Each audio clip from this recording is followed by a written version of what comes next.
नमस्कार, मी पंजाब डक. सांगायचं झालं तर आज 21, 22, 23च्या दरम्यान तुम्हाला सांगू इच्छितो की मराठवाड्यामध्ये आणि पश्चिम महाराष्ट्रात पाऊस मात्र हे सत्र 2-3 दिवस आणखीन चालूच राहणार आहे. दररोज वेगवेगळ्या भागात पडणार आहे, पण मराठवाड्यामध्ये सगळ्या जिल्ह्यामध्ये दररोज वेगवेगळ्या ठिकाणी पाऊस मध्ये या 4 दिवस पडणार आहे म्हणून हा अंदाज लक्षात यायचा.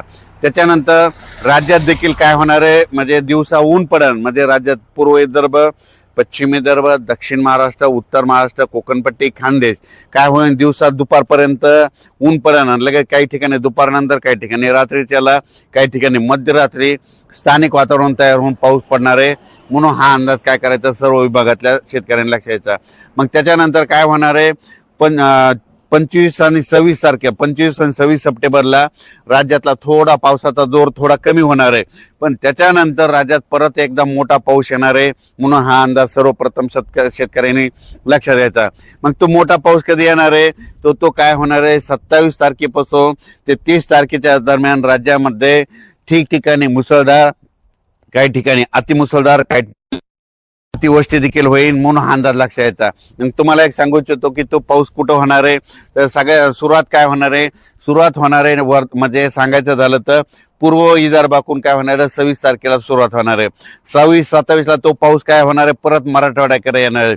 त्याच्यानंतर तो पाऊस तसा पुढं सरकत 27-28ला काय होणार आहे, पूर्व विदर्भ, पश्चिम विदर्भ, मराठवाडा आणि लगे पश्चिम महाराष्ट्र आणि उत्तर महाराष्ट्राकडे जाणार आहे.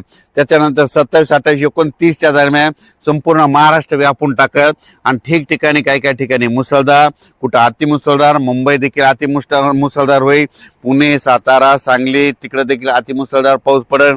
त्याच्यानंतर सोलापूर जिल्ह्यात देखील मुसळधार पाऊस पडेल.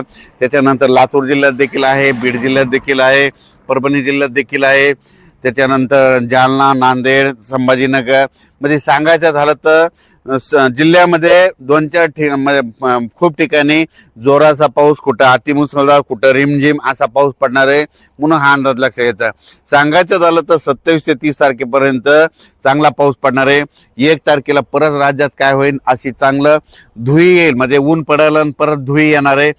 काही जण धुई म्हणतात, काही जण धुके म्हणतात, धुरळे येईल म्हणून हे लक्षात घ्यायचं. म्हणून हे अंदाज सगळ्या शेतकऱ्यांना लक्षात घ्यायचा.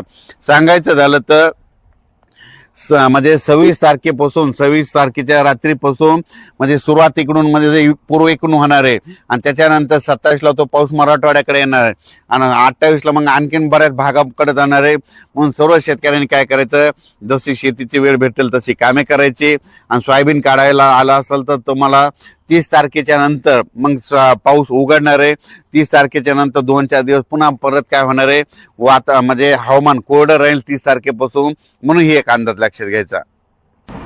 आज बऱ्याच शेतकऱ्याचे मला फोन आले, आज माझ्या महाराष्ट्रामध्ये धुई आली, मग ही धुई आल्यावर पाऊस जातो का. तुम्हाला एक सांगू इच्छितो, ही जी धुई आहे ही म्हणजे जी पानधुई असली, समजा पत्रावून जर पाणी गळालं, पत्रावून पाणी टिपकलं की त्या दिवशी पाऊस येत नसतो, पण ही जी धुई आहे ही म्हणजे कोरडी आहे, पत्रावून पाणी टिपकत नाही म्हणून ही पाऊस येणारी धुई आहे.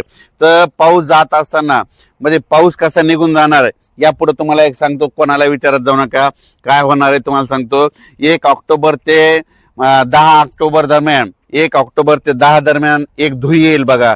त्या धुईमध्ये काय होईल, इतकी जोराची धुई असेल, त्या धुईमध्ये काय होतं, जे झाडं आहेत, झाडाव पिकाव कुठं पण असे जाळे जाळे दिसतात बघा. मग ती जाळे धुई आली की तुम्ही म्हणायचं कंप्लीट 12 दिवसांना आता पाऊस निघून जाण्याच्या तयारीत आहे म्हणून हे अंदाज तुम्हाला धुई देणार आहे.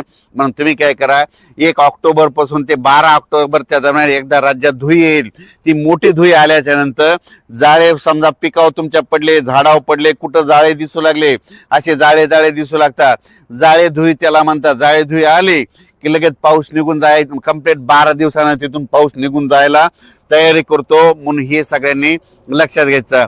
आणि हे आज जी धुई आली ती कोरडी धुई आहे, पण राज्यात मात्र 26 तारखेपासून ते 29 तारखेपर्यंत ठिकठिकाणी जोराचा पाऊस पडणार आहे.